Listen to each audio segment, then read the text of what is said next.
put 10 gauge strings on here yesterday. Ooh. Yeah. That's big, right? For you. Well, for me, I'm a tiny human, so throwing 10 gauge on there is a little thick for me, but I'm trying to get used to it. It's just such a great sounding guitar. So That thing is beautiful. yeah. So 10 gauge strings.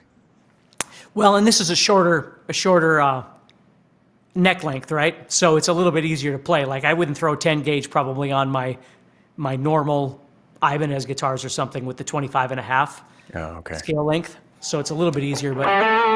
Gotcha. Hello. Byram How's it going, guys? Rollins. Awesome. Tuscaloosa, Alabama. Roll Tide.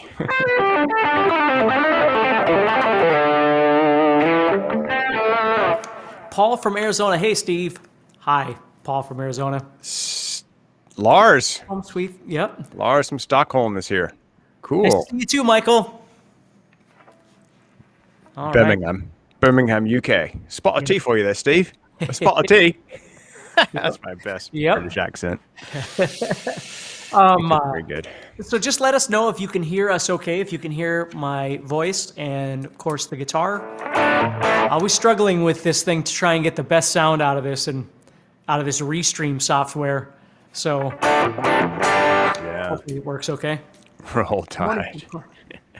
Patrick Valdez. Welcome, Patrick. Hey, guys, if you're on Facebook and you're watching this, make sure you put your name in because we don't, for whatever reason, the software that we're using doesn't show us your name. It's not the software. It's a limitation that Facebook has for privacy issues. Oh.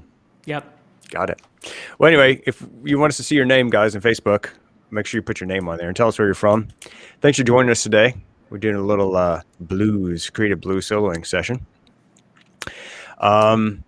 This is always fun. Steve, thanks for having me. I actually totally forgot about this, so I'm 100% not prepared. Just want to let you know.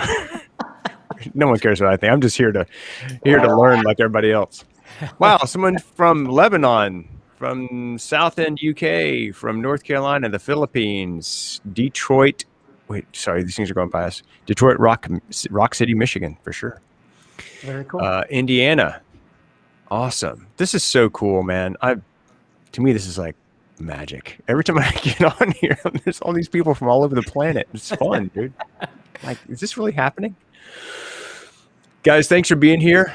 Really, really appreciate you taking time out of your day to spend with us, to maybe learn a few things, to have a little fun.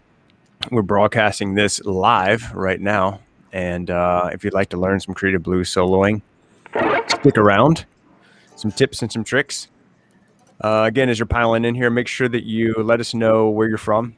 And this is just super cool.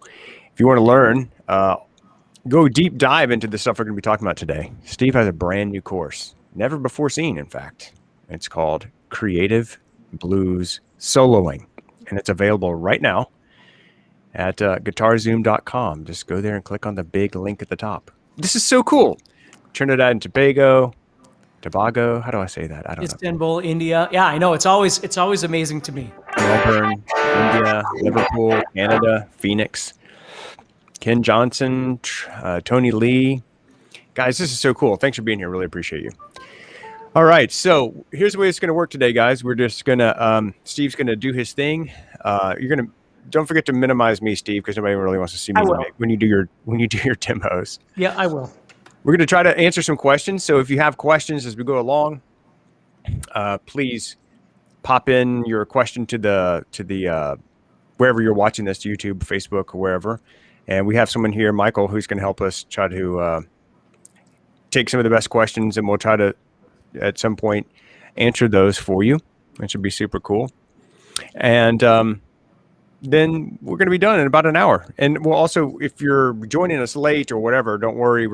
This will be recorded, and then we're going to put it on the YouTube channel. So in a nice, tidy playlist there for you with all of the previous ones we've done, which are, how many of these have you done, Steve? It's quite a few. This is my 9th one. This is the 9th one. Mm-hmm. Wow. Over what, like a couple weeks or something? This is the 3rd week. 3rd week. Okay. So over 3 weeks, Steve's done 9 of these for you guys. All actually, this is the 4th week. Sorry, this is the 4th week. Is it? Yeah. Crazy. So the entire month of January here, getting kicked off with creative blues soloing. And by the way, speaking of blues, I listened to almost an entire live session, a live concert that was recorded by ZZ Top in Texas. And dude, it was so freaking good. It's available on Spotify. It's just like, it was just good. It was in Houston, which is, I think that's where Billy Gibbons is from. It was just a great. So anyway, speaking of blues, if you guys want to check that out, I'm fascinated by Spotify. I'm obsessed with it. Just go in there and find anything you want and listen. Guys, thank you so much for being here. Steve, take it away, my friend. Creative blues soloing. Okay, well, today what we're going to do is we're just, again, expanding what we talked about last time. I know in the last session we went into modes a little bit, and I know that's a little confusing for people, and so that's why I only dipped my toe into it a little bit just to kind of explain to you how we could use that. And again, if you've missed any of these live sessions that I've done, please go back and watch them because there's just a ton of information.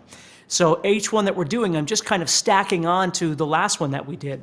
And so today what I thought is I would talk to you a little bit about chord tones versus non-chord tones, basically melodic soloing. So trying to give your solos a purpose, a direction to go. We've talked about phrasing, and we've talked about all the different ways you can use major and minor and pentatonic, and again, modes and parallel movement that we've talked about before, where I play in A and then I play in D and I play in E, all of these different kinds of things. And so what I want to do today to kind of top off this whole thing is just make sure that you understand that between choosing the scale that you have, thinking about your phrasing, which we've talked about, and landing on the right notes at the right time really can get you a long way. And then you add in the flavor of, licks or patterns or something that you might have, and you can just elevate it that much more. But this part of landing on the right notes at the right time is really crucial. Now, when I say that, I use the word emphasis. Let me switch this here, if I can do it right. There we go. So emphasis to me is just you're trying to make some note sound more important than something else, right? So if you're creating a thematic melody, something that you want it to, resonate in somebody's brain, you really need to use the same notes, even though the chords might be changing, right? So you might do something where you're going to go,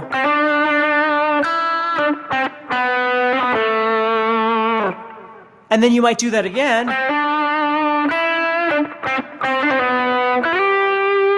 but maybe you change the last note, right? Just something simple like that, where you're creating a theme, an idea that you're going to use over and over and over throughout the song. So if you think of right,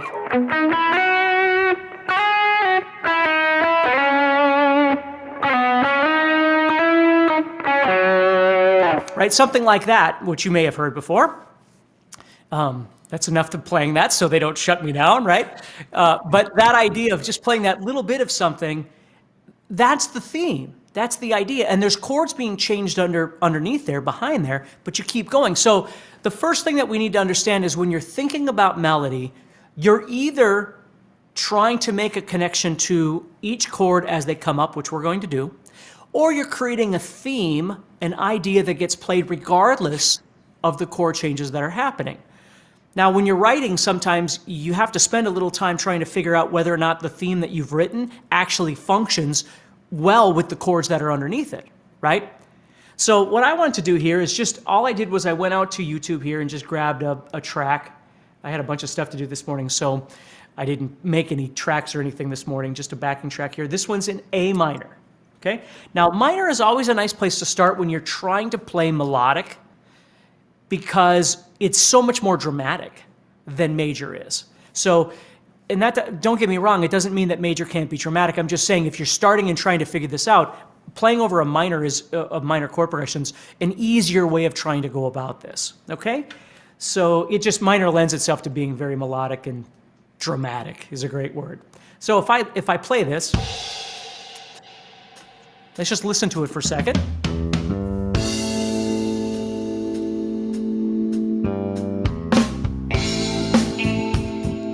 So again, I'm going to keep playing it, all right?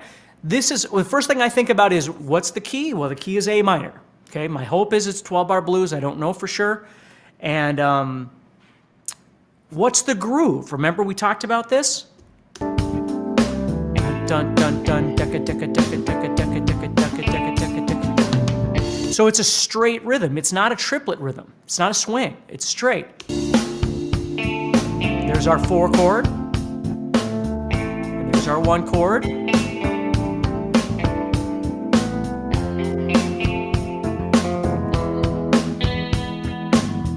Okay, and this particular progression goes from, if we were playing typical A minor, or 12-bar blues, excuse me, it'd be A minor, D minor, and E minor.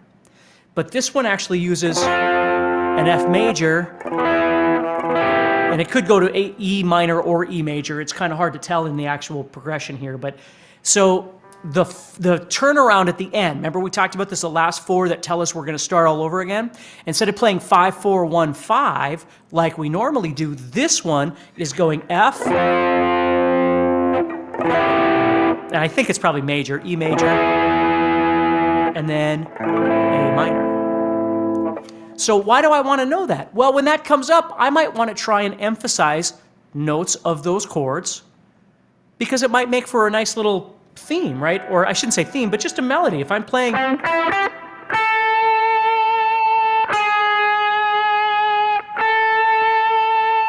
see what I did there was I followed the F chord, and then it went to the E, so I went down to the E shape, and then it went to A.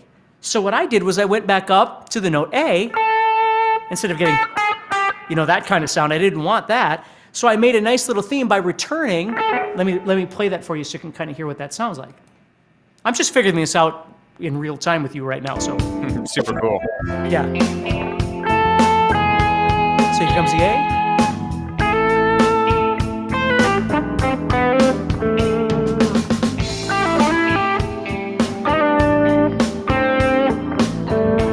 Here goes my 4 chord, so I know it's coming, so what do I want to do?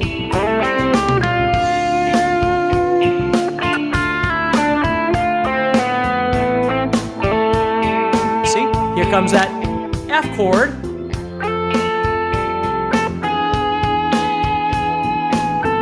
Now, do I have to do that every time? Of course not. I can make something else, and we could try something else. But my point is that you've got this phrasing. We know we're in a straight rhythm. Dun, dun, dun, dun, decka, decka, decka, decka, dun, dun, dun, dun. So you're already planning out what scale you're going to use or what your options are.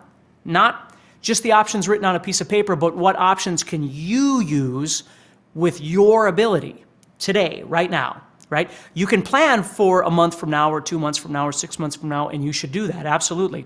But what do you have for skills for understanding right now that you can apply and execute? And we've been talking about that this whole time is, as, as humans, certainly Americans, it's overconsumption all the time, right? So the thing I want you to understand is it's not just understanding and going, I remember that he said I could use this and this and this and this. It doesn't matter if you understand that, it's that you've got to be able to use that. So that's why you don't want to get overblown or bogged down with just too much information. You got to figure out what works for you, okay? So when I get to this part where I'm thinking about the melody a little bit, I've already planned out what scales I have, what I can see on my fretboard, all that kind of thing. I figured out that I have a straight groove. So, and I know that if maybe the 8th notes, dun, dun, dun, dun, are okay, but trying to go to 16th notes, decka, decka, decka, decka, are not physically possible right now for me because it's just too fast. And we talked about that too. Maybe I'm just going to use some pull-offs to go to that 16th note feel without having to develop all my technique to be able to play in 16th notes. Maybe I just dabble in it by just throwing some hammer-ons or pull-offs in here or there. See, always try and remember some simple things that you can do to make it effective for you, even though you haven't figured out the long haul of a particular technique or something that you're trying to play. Okay? Mm-hmm. So I might step into this a little bit by just jamming. So not melody yet, just what scale am I going to use? What's the phrasing, right? So I go in there.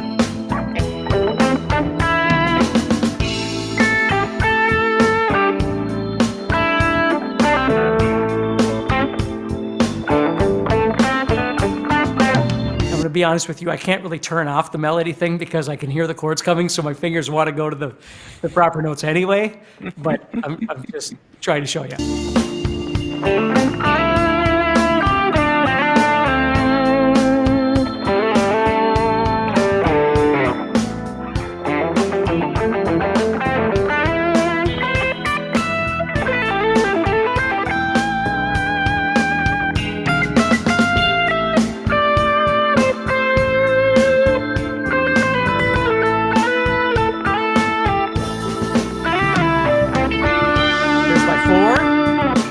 Comes my 1.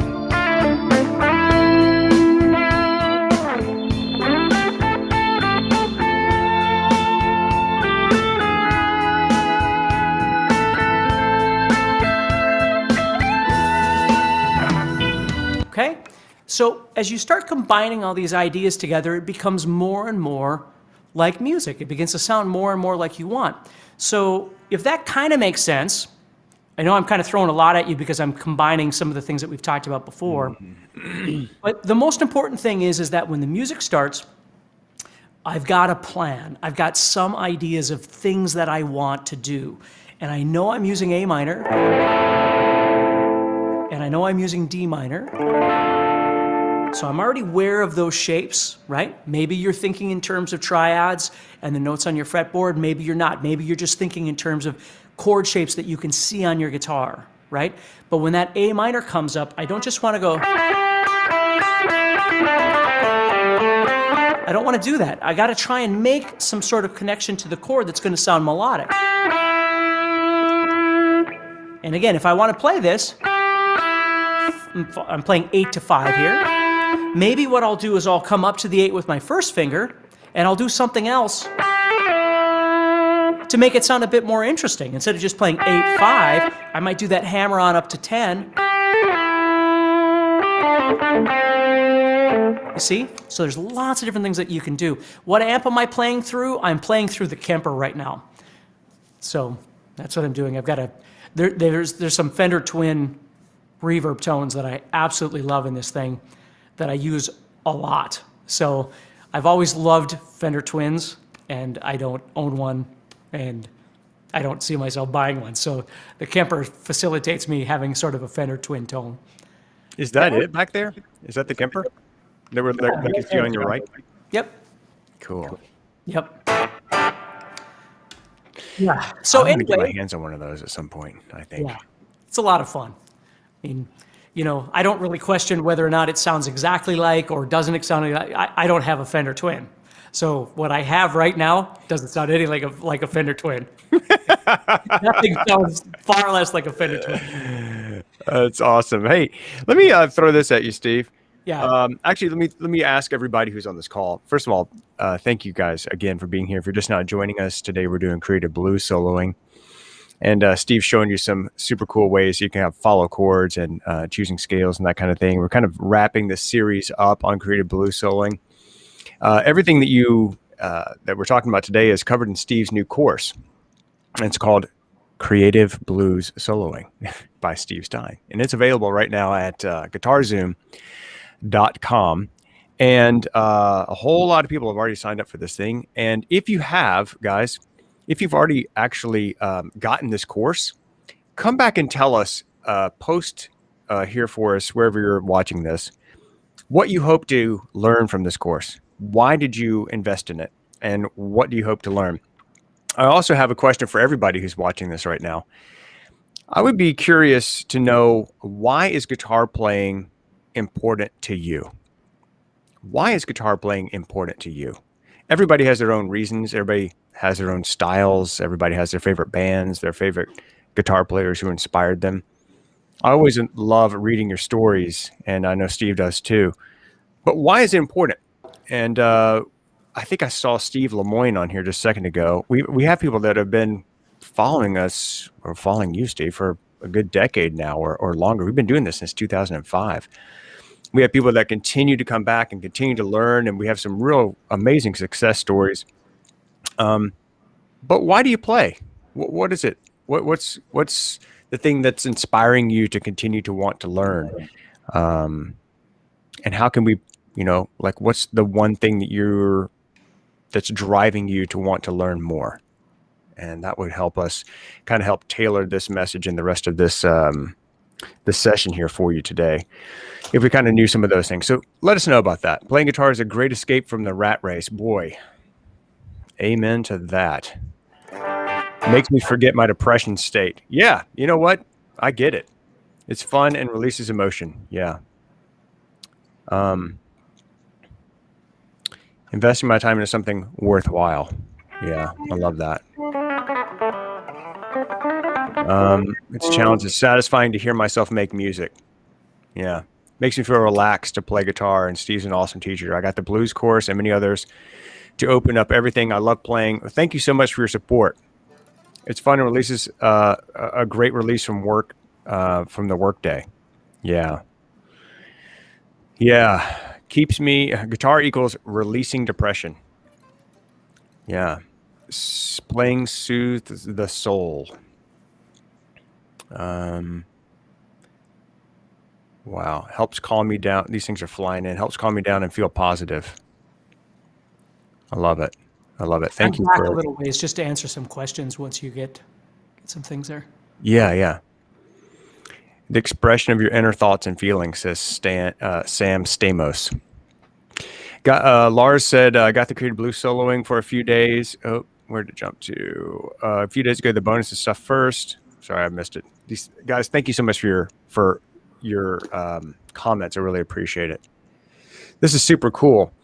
So the question, guys, is why is guitar playing important to you? You can think about it a little bit. We would love to hear like your comments, and that would be super cool. All right, Steve, what did you want to do? The questions? Well, there's just some questions I thought I would address super quick here, if that's okay. Mm-hmm.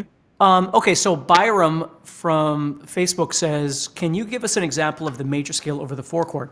Yes, and just so we're clear, Byram, what I'm playing over right now, you wouldn't go to major anytime because the chords are minor, other than maybe this weird F chord that all of a sudden is in this particular. I'm pointing over here because my screen is over there. But in this case, you wouldn't go major at all. But if you were playing a major chord progression, a really great thing to do is over the 4-chord, you might be playing in A minor over the 1. And then when that 4-chord comes up, so it just has to be something simple like that. The nice thing about major, the hard thing about major is when you play, it doesn't really have a lot of flavor, but if you add, like, for instance, like right in this range, that's kind of where you need to be. So you might do something in minor over the 1, and then over the 4. Right now, see how I'm going to the A both times? So I might change that up. Over the 1 chord, maybe I go to the 7. And then over the 4 chord, that's where maybe I go to the 1 chord. I can do all kinds of different things like that. But that's just something simple over the 4 chord would be fine. Let's see here. Do you play through your monitors? I do. I have an amp on the floor that I play through. So I get a mix of both monitor and cabinet when I'm playing, just because it makes it feel more real to me. If I play strictly through monitors, it feels less real to me. So I always like to have a cab in the room that kind of gives me that tone. So I'll kind of balance between the monitors that I'm using and the cabinet at the same time. So let's see here. Mm-hmm. Doug says, I noticed that you like to slide into your dominant note. I do that a lot, yeah. And I do a lot of sliding. I know I've told that story a million times, but I watched this guy play, and he was just he was big into sliding, that sort of thing. And I just thought it was so cool how he would do that all the time.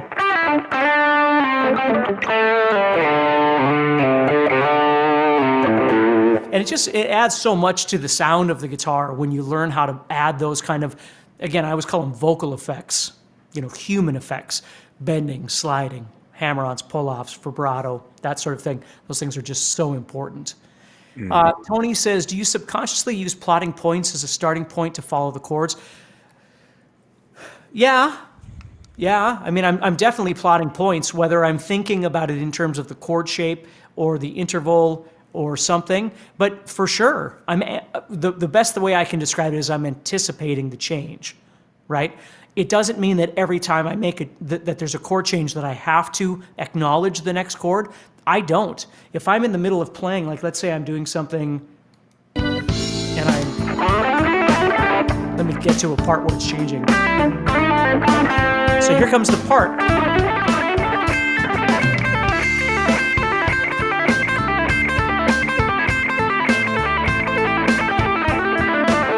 See how right there was a bunch of chord changes happening, but I was into a lick that I really like, so I wasn't acknowledging the chords at that point. I was just playing this lick to create energy, right? This repetition creates energy. So it's not like every time there's a chord change, I have to acknowledge it and I have to obey it by going to something relative to that chord. If I'm off and running, which often happens, I'll just go with it. But then I always remember it's ebb and flow, yin and yang, up and down, whatever you want to call it. If I'm doing that, at some point I need to come out of that. Because if I do that the entire time, it's not energizing anymore. It's the norm. There's nothing else happening. So I have to come out of that again and bring it back down and do something differently. Maybe it's a different tempo or a different dynamic or a different scale option, right, that we've talked about. Or maybe it's chord chasing. Maybe it's trying to find those notes over those chords. Could be all kinds of different things that I could do. Mm-hmm. Did you see the question on that first lick that you did? Can you walk us through that? Oh my gosh. I don't know what my first lick was. I don't either. I have no idea. You might have to watch it again, and I have no idea what I did. We're going to record this, guys. Or it's going to be recorded. Yeah, I have no idea what licks I'm playing. And we talked about that too. I really don't think about any of that kind of stuff. Now, I've been playing a long time. I've been playing not only many years, but many, many, many hours. So what we have talked about, though, is that you build this surplus of inventory, if you will, that you absorb into yourself. So you're not thinking lick 17, lick 23. It's more an organic thing that happens. There's a million things that I'm not playing that I would love to play. I just can't think of what they are at the moment. Because when I start playing, I'm just going with what naturally works for the way I play. And when I'm practicing, just like you, when I'm practicing, I have things that I don't normally do that I'm adding into my playing. But they're not organic yet. They're not well prepared yet enough to where they're going to be automated. So I have to keep practicing and practicing and practicing, and not just the lick or the idea, but I have to practice jamming and make it part of the way I move across the fretboard, if that makes sense. That's how you keep building things. Everything's got to become internalized, because if they're just concepts out here that you practice, it's hard to make them something that you can use when the music actually starts. Mm-hmm. Hey, I got a question for you guys. Everybody's watching this. When you're looking back on, let's say, the last year, we're kind of in a new year here rolling over, and everybody's talking about goal settings and creating some new milestones in their playing and everything from losing weight to playing guitar better and whatever. My question is, guys, if you're looking back over the last, let's say, 12 months and evaluating your progress, can you honestly say to yourself that you're a better guitar player now than you were 12 months ago? I'm just curious, how many people would answer yes to that question? Like, yes, I am definitely a better player now than I was 12 months ago. I'm curious to know the answer to that. Yep, and I would say along with that too, I'm going to make Dan bigger here. Better, everybody, can also mean more wisdom, right? Yeah. More connectivity. It doesn't always have to mean faster or more information, or it can. I'm just saying, it also can mean that your playing is sounding more real, which is just so. He was mentioning Billy Gibbons, ZZ Top. It's not like Billy Gibbons is some fast guitar player or has all these really great chops. I'm not saying he doesn't have chops. Of course he does. But he doesn't wake up every day going, man, I need to play more like insert name here. He doesn't do that. He's perfectly content with who he is. That doesn't mean maybe he doesn't learn more or whatever, but when you listen to him, does it sound like music? It sounds exactly like music, you know? That's beautiful. That's right, Steve. A lot of people are saying yes to this. One very honest person said, no, I've actually gotten worse. I love that kind of honesty. That's where progress begins, is actually being really super honest with yourself. Like, where are you right now? What can you do? You talk about this a lot, Steve. Like, just be you and don't try to be somebody else. So the follow-up question to that is, if you can answer yes, you're definitely a better guitar player now than you were 12 months ago. What caused you to be able to make that accomplishment? Like, what was the thing that you can point to and say, I did this, and that made me a better guitar player? And what I'm really getting at is, I think goals are great, but I think people have a goal, like, I want to be able to play whatever, Crazy Train or something. And that's their goal. But then they don't actually set themselves up for success by developing the habits that are going to help them get there. So in other words, if you want to play, let's say, Crazy Train, let's say you get the tab to it and you're like, all right, well, this thing is whatever, 140 measures long. There's, I'm going to learn one measure per day for the next 140 days. Well, now you're going to set up a habit of, like, you're going to sit down for, let's say, 10 minutes a day. If it's just 10 minutes a day, make a habit of picking up your guitar at a specific time in a specific place and playing and working on that specific song for that period of time. And that's a habit that'll help you get to the goal. A lot of people set goals, but they forget about the other part of actually setting themselves up for success. What do you think about that, Steve? Yeah, you know, like we've talked about before, it starts and ends with practice. And practice isn't just fingers on the fretboard. Sometimes practice is thinking about things and planning things out, understanding things. I mean, I've talked numerous times about the three sort of buckets, right? The fundamental bucket, the practice bucket, and the theory and understanding bucket. Not just theory, but understanding bucket. How to approach your situation musically bucket. And then you've got your creative bucket, and this is who you are. This is all this stuff that's actually happening in a musical sense. And the problem that I see with a lot of people is they set up 482 things in the technique bucket or the fundamental bucket. Or they spend all their time in the theory bucket and they don't really practice. They just understand a lot about things. What people don't spend enough time is developing these two things and then dumping them into the third bucket to make it into music. And I understand this because when I was a kid, I couldn't do that. I could play songs for you. I could play, cover tunes. I could jam along with whatever songs, pretty much note for note. But I couldn't jam my way out of a paper bag if I was jamming with a band because I couldn't make the connection of the licks I just learned from this Iron Maiden tune or this Randy Rhoads tune or whatever it is. How can I use that over here? How is that going to apply over here? Now, the truth is, everybody doesn't need a creative bucket, right? Everybody doesn't need a theory bucket. It depends on what it is that you're trying to do. If you play in a cover band and your job is to play, again, whatever it might be, top 20 pop songs, and you get paid a lot of money and you love what you do, does it really matter to you whether you know how to improvise or not, right? Does it really matter to you that you understand a bunch of theory? Or does it really matter most that you learn those songs as tight as you can possibly get them for your band so when you guys play, people love it and they want to come out and see you?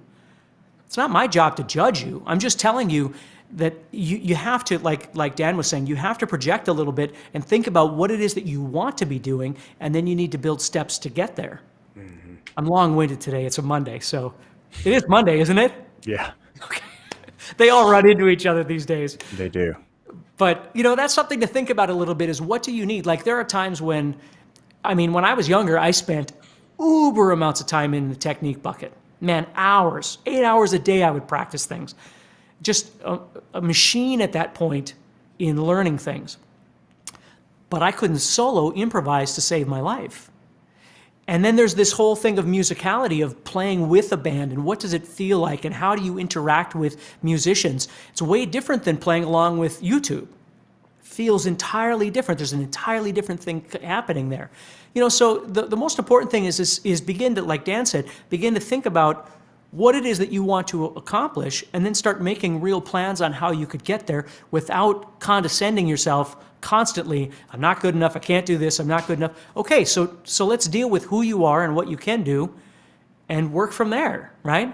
Yeah. And work your way up. You know, if you're again, I don't mean to keep talking, but if you're 13 and you're learning how to play, you've got your entire life in front of you that you could decide you're going to play 10 minutes a day or 10 hours a day. If you're 70 and you just retired and now you've taken guitar, you don't have 10 hours a day to practice. And even if you did, obviously, I'm 50 and my body doesn't work the same way it did when I was 20, right?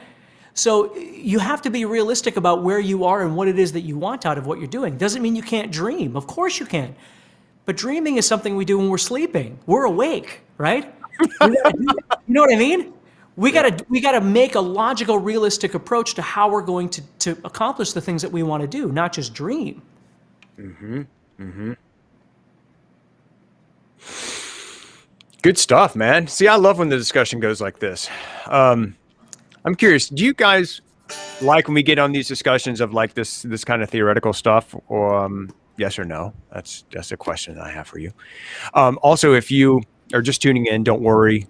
All of these sessions will be recorded for you and put in a nice playlist on the YouTube channel. We have 3 YouTube channels, by the way. I just want to mention the free resources that we have for you.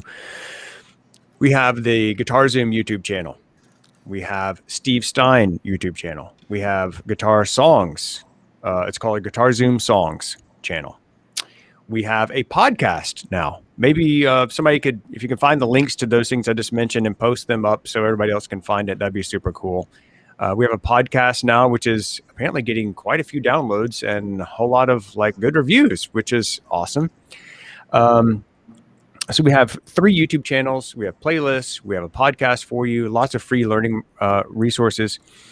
Also, guys, I want to mention we don't do sponsorships. So you notice in this whole thing, I haven't said today's live broadcast is brought to you from Ibanez, or you know why? Because it's not sponsored by any of them. Everything that we do at GuitarZoom is sponsored by you, which is why we try to keep it ad-free as much as possible. So your support, the way that we're able to do this is by your supporting GuitarZoom, and we have some premium subscriptions there now for you. We have a GuitarZoom membership now actually includes over 40 courses. You can just go there and just sign up. It's $99 for 6 months. Cancel anytime. And you get instant access to 40 different courses. The course that we have today is Creative Blues Soloing. It's all about blues soloing, obviously. And you can upgrade your membership. So if you get the blues soloing course and you want to then become a member, you can always do that. You can upgrade anytime. We also have lots of different courses there, depending, people are asking about scales. One person asked about relative minor and major. If you're interested in that theory stuff, we have theory courses. If you're interested in soloing, but not blues, we have that. If you're interested in just acoustic, we have a course. It's called Play Acoustic Now. So we have something there for everybody. And depending on your particular interest, you can go there and just get access to it and support us being able to do things like this for you and to continue to bring you good content, which is kind of like what we want to do around here. So thanks again for being here. And don't worry if you're a little bit late. We're going to make sure that we save this and record it, put it on the YouTube channel for you there. Where do you want to go from here, my friend? Well, just really, that's the most important thing I want to talk about today is the idea of melody and being able to think about whether or not the note that you're playing or the note that you're trying to emphasize is part of the chord or not. We have what's called chord tones and we have what's called non-chord tones. So for instance, if I have an A minor chord that I'm playing, and I go to A, it's going to fit really nice. Or if I go to the 5th fret of the 3rd string, which we call the minor third, if you know what that is. If you don't, it's okay, but it's part of the chord.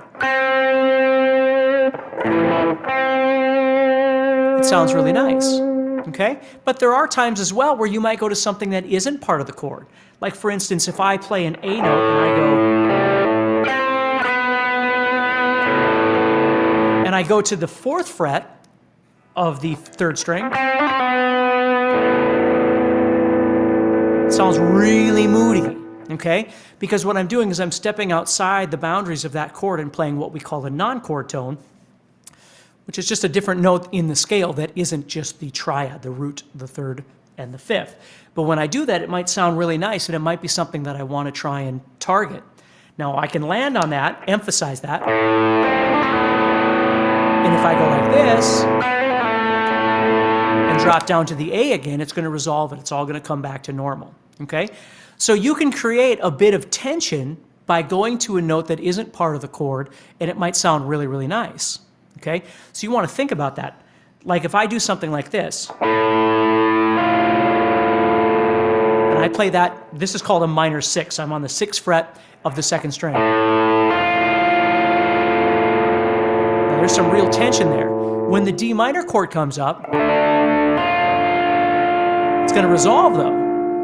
You see? So that note, if I go to that note just a little bit before the 4 chord gets there, and it creates this tension over the 1 chord, over the A minor chord, it might sound like, ooh, but then as soon as the 4 chord gets there, it's going to resolve again. Let me kind of show you what I mean.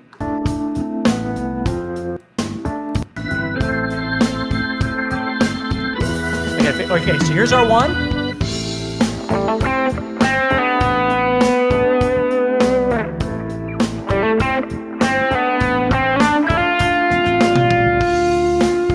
See how it resolves over the 4? And then right there, I can resolve it back over to the A note if I choose to.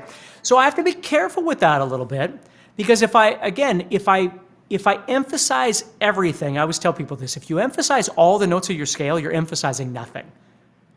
If you emphasize everything, you're emphasizing nothing. Yeah. So you really want to try and make sure that when you're emphasizing, you're trying to make it connect. And it might be connection through dissonance, connection through a note that isn't part of your chord. That's okay, all right? But at some point, you're probably going to want to resolve back into something that is part of that chord as well. You just have to think about that a little bit. So I'm always thinking a little bit ahead. So when that D minor or that E minor or whatever it is that we're playing, whatever we're playing, is coming, I'm thinking about trying to build up into that, right? So something that's really cool as well is if I do this same idea, here's my 4 chord, right there. So I know if I go to this note right here, it's part of the D minor chord. The note right next to it, a half step down, is part of the A minor chord. So that makes for a nice little movement that doesn't require a lot of effort. Okay, we're gonna wait for the 4 to come around here. There's our 4.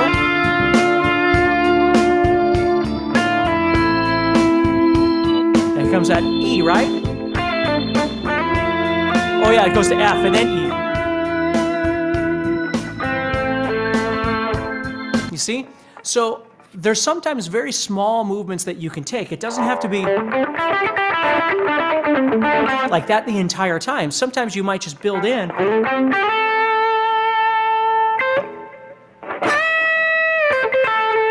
here comes my D. I know it is, so I want to get to something. Now I got to think. Here's D minor. I also have a D sitting right here.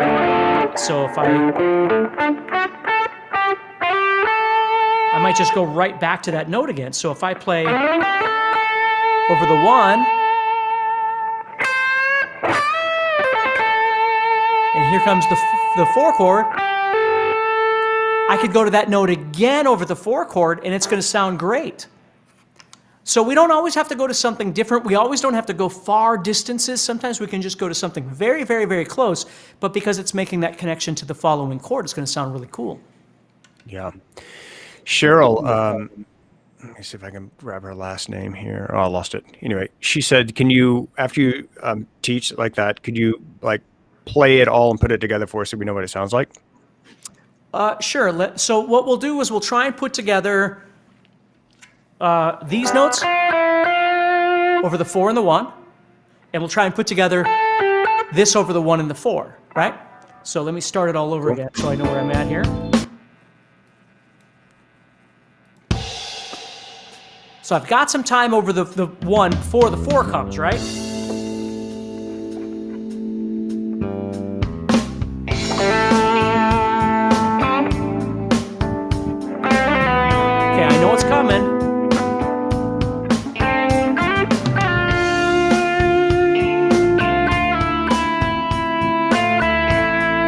see that? And here comes my F.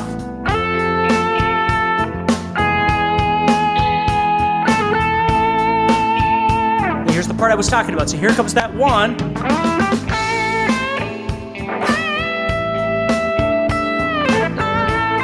Here comes that 4. Back to the same note.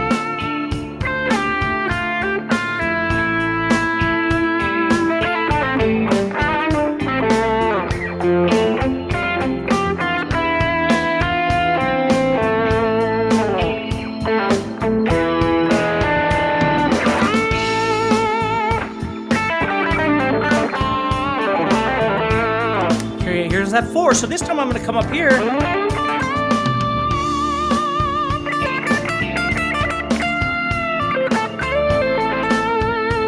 comes the 5. Now I'm doing that parallel thing.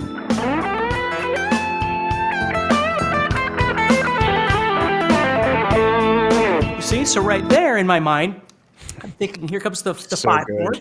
So I go up to the 5. And I solo in E minor pentatonic, the 4, go to E minor pentatonic. And when I'm in D minor pentatonic, excuse me, I know I'm just a small amount away from A minor, what I would call the 4th position of A minor pentatonic. Because again, they're all laying on top of each other. We talked about that in an earlier session, how you might not see all of that at this point. You might not see them all sitting on top. We talked about layers, if you remember that, right? Like Donkey, right? Layers. Yes. From Shrek. So when you have layers like that, you can move back and forth between those. Instead of trying to make everything just one idea, it's okay to jump around because it makes the phrasing that you play sound more interesting. Sometimes you're pentatonic, sometimes you're diatonic, sometimes you're parallel, sometimes you're emphasizing more on a melody, sometimes you're not, sometimes you're playing a lick, right? If I'm going...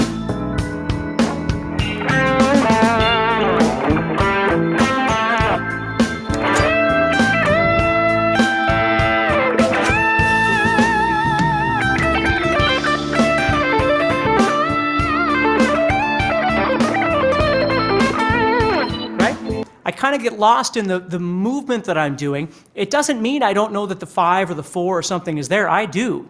And when I come out of that dwiddly thing, I'm going to drop down into something that connects to wherever I am in the progression at that point. For sure. So hopefully that helps you a little bit. Super cool, man. Super cool. I think people love to hear you play. You know what I mean? They love to hear the finished product. And yeah, we love to hear you play. I see. Well, thank you. Skinny says, is there a way to help visualize these layers? You have to study them. Like I've told stories where I used to sit in my study halls when I was in high school, and I would I would map out a scale. And I would just sit and I would study that scale. Right? Now, I can't tell you that learning your entire fretboard as one unit is better than learning 1 or 2 positions, but being able to do different things. I can't tell you that one's better than the other. But my whole thing was I wanted to learn to see my whole fretboard. And I've never regretted it. Being able to move around anywhere I want to go is absolutely freeing versus I only know this one position, so I can't go anywhere. I am a huge advocate for moving around. If it's going to take you 3 years to learn all of that, I don't know that I would do that. Again, like Dan, I would try and set up some goals to try and achieve that. But the way you achieve that, whether it's 1 or 2 positions or whether it's your whole fretboard, is you got to study it. Practicing up and down, is great in bucket number 1. But bucket number 2 says get a piece of paper and study that thing. Just study it. Just stare at it. Look at your fretboard and just stare at it. Like, can you see where you would go if you could? Right? Yeah. Number 1, bucket 1 allows you to do that. It allows you to physically move. Bucket 2 gives you the template to see what you want to do. And bucket 3 makes it sound like music, obviously, right? So that's the most important thing is that you learn to see. Now, in your question, Skinny, is how do you visualize those? Well, let's say we just took one position, right? We just took A minor pentatonic, and we took A major pentatonic, and we took the hybrid of these two, and that would be our third one. right? And then you know, for instance, A Mixolydian, or in this case, it'd be A Aeolian, because I'm playing in minor, so it'd be natural minor. I would have that as another option. These would be the things I would have. Now, if you're listening to me and you say, I don't know what natural minor is, then you throw that away. Because your two options are, okay, so you study natural minor, you study your theory, but now you're not working on layers anymore, right? So it's so easy for us to get distracted. The guitar is so, like I always tell people, it will win. We'll all die before we figure it out. You wouldn't think that with 6 strings and a few frets, it would be as deep as it is, but it is. It's a deep instrument. So what you have to be careful with is when you're learning things, don't keep getting sidetracked. Don't keep getting distracted by, well, what about that? Well, what about this? Well, what about this? Believe me, I am as guilty of that as anybody. But the problem is if you keep doing that, it's like a dog chasing its tail. You just keep going in circles and you just don't get anywhere. At some point, you got to go, okay, this is what I need to study for the next 3 months or the next whatever. I need to figure out how to see this scale, and I need to be able to play it. Bucket number 2, I need to see it. I need to visualize it. Bucket number 1, I need to be able to move around in it. I use the term meandering. You could jump on YouTube and type in meandering in my name. You're going to find out all about that, how to practice what you see. And then I need to use some backing tracks or a band or whatever it is I need. I need to start learning how to make this into music, which is what we're talking about, which is what creative blues soloing is all about. It's trying to make this stuff sound like music. Yeah. Guys, if you want to get the course, it's currently on sale right now. It's called Creative Blues Soloing. It's available at guitarzoom.com. And there's some really cool bonuses right now. And a whole lot of people have already signed up for it. By the way, if you have already signed up for Creative Blues Soloing, the new course that Steve just created for you, please come back and tell us what you hope to achieve. Stating your goals publicly is one way to hold yourself accountable. So make sure you come back. And I totally forgot about this, to mention this. We have a Facebook community of people who are premium members at GuitarZoom, and it's an awesome, supportive community. It's a very positive experience. We have folks uploading videos of new things that they're learning. Everybody is cheering each other on. It's a really cool community, which I think is extremely important in your playing, and especially in the kind of world we live in where there's a lot of negativity. I think this is a very positive place that you can go and feel very supported in your guitar goals, regardless of if you're a beginner or if you're playing the Spanish Mixolydian mode over some kind of, is that thing? Spanish Mixolydian? I don't know. I can't even remember. Is that right, Steve? Well, Spanish Phrygian. I'm Phrygian. Spanish Mixolydian. That's what it was. So look, it doesn't matter what your goals are. There's a place for you in the GuitarZoom community. And it's only for premium members. So it's not everybody gets to go there. It's only for people who are premium members at GuitarZoom. So if you'd like to go and sign up for a membership, if you'd like to go and check out the new course that Steve created for you, we would certainly appreciate your support. The way we're able to keep these types of things ad-free and without doing sponsorships and that kind of thing is your support. So this is a user-supported community. So check out the course, Creative Blues Soloing, available right now at GuitarZoom. Okay? I was going to mention that Go ahead, buddy. in the GuitarZoom community, we have this thing called Coffee House Friday, which every Friday, everybody posts videos of what they're working on. So it doesn't matter whether you're a beginner or you've been playing a long time. It's just whatever works for you. Like the community, I mean, we all know what social media is like, and it's a necessary evil for some of us, unfortunately. But it is, you know. But the community, we keep it clean. I mean, we keep it. If there's anybody in there that's feels like that's a good place to cause issue, they just get kicked out. It doesn't matter whether they bought something or not. So it's important to have something like that. Just because if you're a beginner or you're wherever, like I'm seeing a post here that says, how can you recover if you land on a bad note and you don't know where to go? Panic attack, right?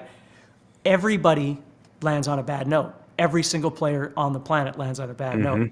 And if I'm not landing on a bad note right now, it's because I'm playing within the confinements of lines that I know I'm going to do fine in, right? It doesn't mean that happens every time I grab a guitar and try and jam over something. Sometimes I hit bad notes. It happens. So the point of the community is to stay honest, to keep people enjoying what they're doing and not be scared to post because somebody's better than you. Because you know what? There's always going to be somebody better than you. It's That's the way true. it is. What are you going to do? I mean, as soon as you stop worrying about all of that crap in your world, you can just start playing and doing whatever it is you want to do. Because, and I understand that. I mean, I started playing when I was 13. I was playing in bands in bars by the time I was 19. And I had this idea in my head that if you wanted to play in a bar, you had to be this good and practice and practice and practice and practice. And I get out and I start playing in bars and I'm like, how come everybody else isn't practicing? Like, you know, it doesn't mean just because you're in a band or just because whatever that you've reached a certain level. And it doesn't matter whether you've reached a certain level. Like I've said, it's as soon as you get rid of the contest element, I'm not saying that being competitive is bad. For some people, being competitive is very good. It's very healthy. But there's a lot of people out there where that competition is not healthy. It doesn't help them at all. It frustrates them and makes them feel bad about their playing. And what are you going to do with that? If you're not using it in a positive way, then just try and don't use it at all, you know? So I don't know if that makes sense, but you have to try and learn to be good at what it is that you do in the way that works best for you. You know, there's a million players out there that play this better than I do, or that better than I do, or this better than I do. And I don't care. It doesn't matter. It doesn't change. Every day I wake up, it doesn't change anything about the way I see. I love to play guitar. I love to play music. I love to write. I love to record. I love to do all of these things. And none of that stuff is going to change any of that. But I do like to practice, and I do like to get better, and I do like to study, just like you do, you know? So if you think about it that way, it makes life a little bit easier. It really does. Well, thank you for sharing your time and your talent with us, Steve. It's always a pleasure to be with you, and thanks for having me on today. I appreciate it. Always just like hanging out and reading what people have to say and listening and learning myself. I have been enjoying my new Mesa Boogie that I've got to make a little video and send to you. That thing sounds amazing, and my neighbors are thanking me for it too. Yeah. Even though it's only 50 watts, baby. Yeah. That thing will great. That's the thing too, is this whole new world of technology, whether it be a Kemper or a Helix or an Axe Effects or, you know, now the Quad Cortex is coming out, or plugins that you use. Like there's this whole new world of amazing tones that don't have to be loud. Even things like power conditioners, if you guys know what those are. I'm just saying, you know, there's so many things that you can do to be inspired. And sometimes it just takes, you know, like my dad, when I was a kid, my dad, we were very, very poor, but my dad, every once in a while I'd come home from school and there'd be like a pedal on he wouldn't even know what it is, you know. He'd go buy like some guitar pedal, or he'd buy guitar picks or something, and just trying to keep me excited and motivated about playing. Wow. And I'm telling you, staying motivated in some capacity, whether it's a thing that you have to buy or thing that you watch or a conversation that you have, you got to stay motivated. And nowadays, with all the negativity out there, you got to stay motivated quite frequently. Yeah. Like maybe daily, you got to find something and go, hey, that's awesome, you know, or that's what I'm going to try and do, or, oh yeah, I should be practicing, or whatever it might be, just to keep yourself motivated. Yeah. I love that idea of investing in yourself. I mean, really, guys, not to get too philosophical on you, but I think the most important investment, you know, people talk about investing in whatever, different things. I think the most important investment you can make, now this is just me talking, this is my opinion, is in yourself. Make an investment in yourself, whether that's you're going to try to eat right, you're going to get better sleep, you're going to learn guitar, you're going to whatever that thing is, because then what happens is when you make that investment in yourself, it actually kind of radiates to the people around you in your life. You know what I mean? And one of the ways you can do that is investing in the premium course, which is, hey, you know what? When you go and actually take your credit card out and make a purchase, then you're going to be like, hey, I just bought something. I need to go and use this thing. And sometimes that is actually the motivation to get you in there to log in, to start watching the first video, to download the tab, to actually get going. And then, you know what? If you make like one major improvement, you're not like, let's say this Creative Blues soloing course. If you get the course and you just make one major improvement that can like set you on another path of learning and growth, then it was totally worth it. right? So don't be afraid, guys, to invest in yourself, whether it's a new piece of gear or maybe it's just a new set of strings or some new picks or whatever. I just bought myself a new amp to keep yourself motivated, because sometimes that's what you need. You need to invest in yourself. So I would encourage everybody to do that. Just one thing real quick before we go. If you are part of the VIP or masterclass, we're live tonight. I've got a live session tonight, but you have to be part of the VIP or masterclass group. But we're going to continue our conversation about recording and stuff like that. So I know there was a couple people on here that are from the group. So I'm just reminding you, 7 p.m. Central, join me live again, and we'll be going through recording and stuff. So yeah, I didn't realize that there are so many premium members from GuitarZoom actually that come to these things. I forget about that. Thank you guys for your support. And also, if you are a premium GuitarZoom member, meaning you're a member of the of where you have all the courses, where you're a GuitarZoom member, whether you're a masterclass member, a VIP, if you're or if you just have one of the courses, please, the greatest thing you could do is to share your experience with that and how it's helped you and how you've improved with other folks. Let us know. We love reading that. It keeps the fires burning. And we enjoy reading your stories, the story of why you play guitar and why it's important to you and your journey. We'd like to share that and walk along with you. So thanks again, guys. Really appreciate it. If you want to get the course, it's available right now at guitarzoom.com. It's Creative Blue Soloing. Steve, thanks again. Really appreciate your time, buddy. Appreciate everything you've done for me, for GuitarZoom, for the community. You're just an awesome guy, and it's a pleasure to work with you. Appreciate that. All right, guys. Thanks again. Appreciate you guys. Talk to you later. Take care, everybody. Take care, Dan. It was nice hanging out with you, buddy. Yep. Always, man. Talk to you later. See you later.